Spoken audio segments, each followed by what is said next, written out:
Para pendengar dan para peminat yang saya cintai, di dalam mengerjakan haji itu, haji besar, al-hajjul akbar, haji besar itu ialah 9 hari bulan Dzulhijjah ketika kita wukuf di Arafah.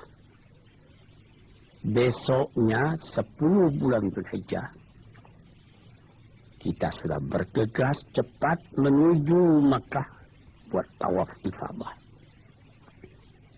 Sesudah itu kita kembali ke Mina barang 2 atau 3 hari.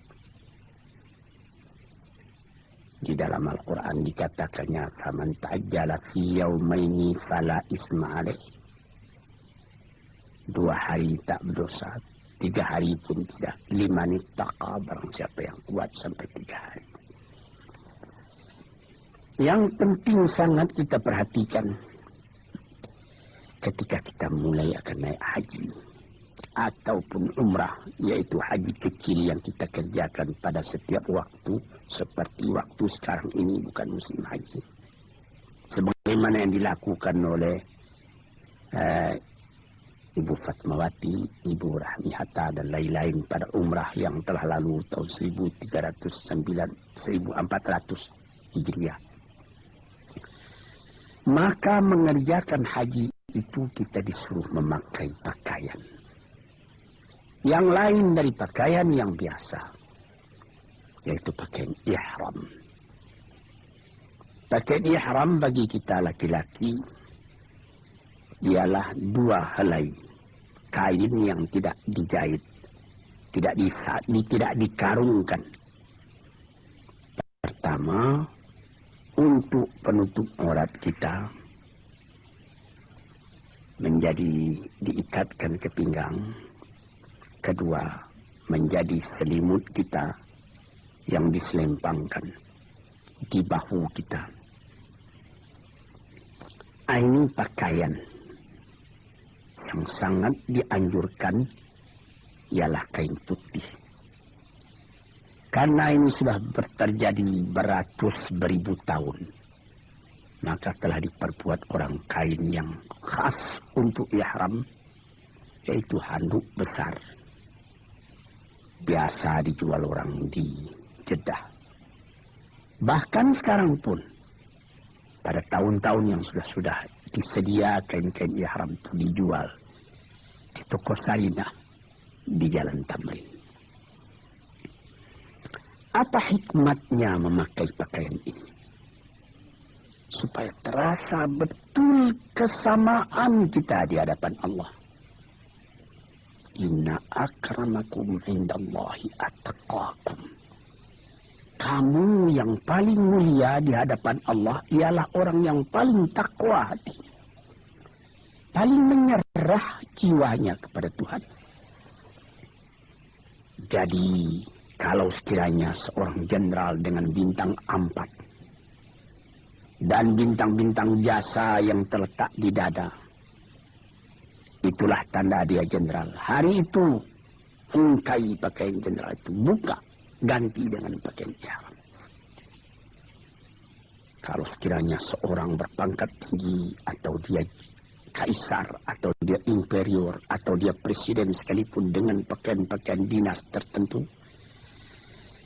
bintang bergemerlapan pada dada, tanggalkan pada hari itu, ganti dengan pakaian ihram.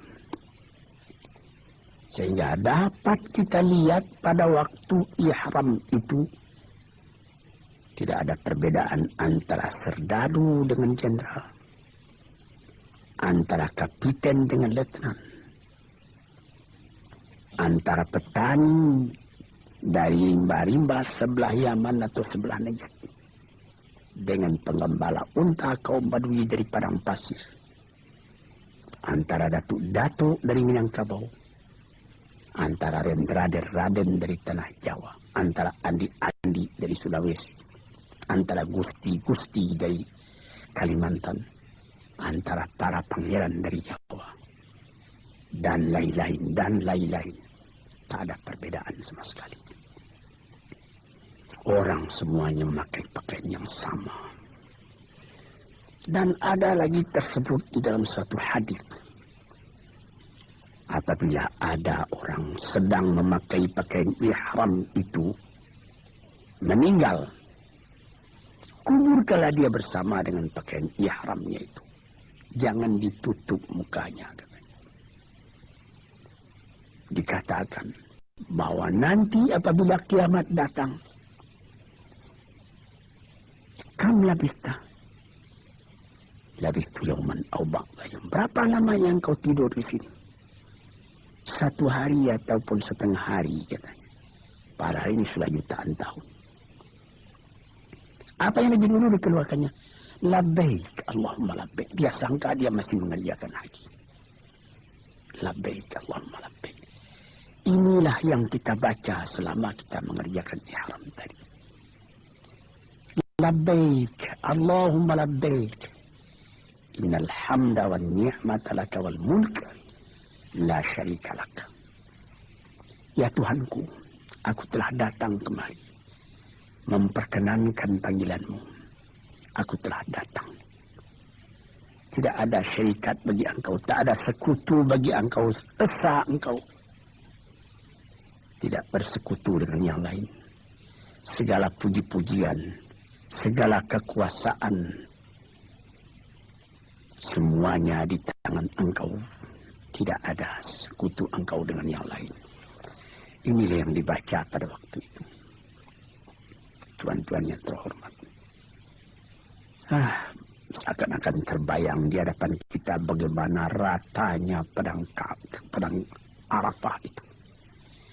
Jauh saujana mata memandang padang Arafah. Khaimah-khaimah berdiri beratus ribu banyaknya.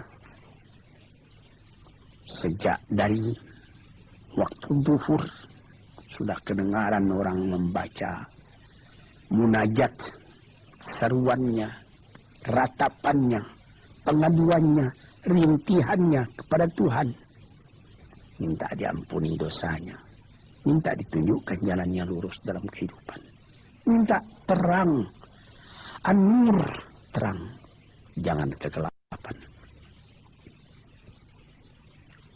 Tiap tahun, tiap pergi naik haji, wukuf di Arafah, terbenam ke dalam hati perasaan. Sum-sum jiwa kita terasa kebahagiaan hati menjadi seorang muslim yang menyerahkan dirinya kepada Tuhan.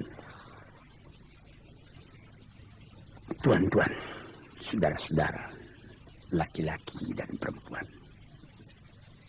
Itulah yang saya pernahkan mengatakan pada permulaan perkataan saya tadi. Bagaimana terpautnya hati ke sana. Hendak mengerjakan ibadat itu. Dan bagaimana pula kerinduan orang hendak meneruskan ziarah kepada kubur Rasulullah. Sehingga menjadi syair daripada ahli-ahli penyair mengatakan, ya Rasulullah, telah tertanam kerinduan hendak menziarahi engkau dalam jiwaku.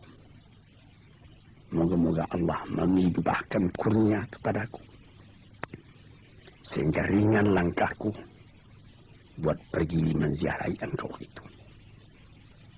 Syauqi ila haramin nabiyil hadi fa'asa afuzu bimaqsadi wa muradi. Kerinduanku ialah hendak pergi meniarap, menunjukkan cinta, menitikkan air mata, merindui engkau karena engkau pun rindu kepadaku. Moga-moga tercapailah maksudku ini. Saudara-saudara yang terhormat, saya katakan tadi, haji yang mabrur itu tidak ada yang lainnya akan dia terima, melainkan diterima Tuhan di dalam surga. Haji yang mabrur itu kayaumi waladathu, Haji yang mabrur itu membuat orang setelah selesai haji sama dengan waktu dia lahir daripada perut ibunya. Bersih dia daripada dosa.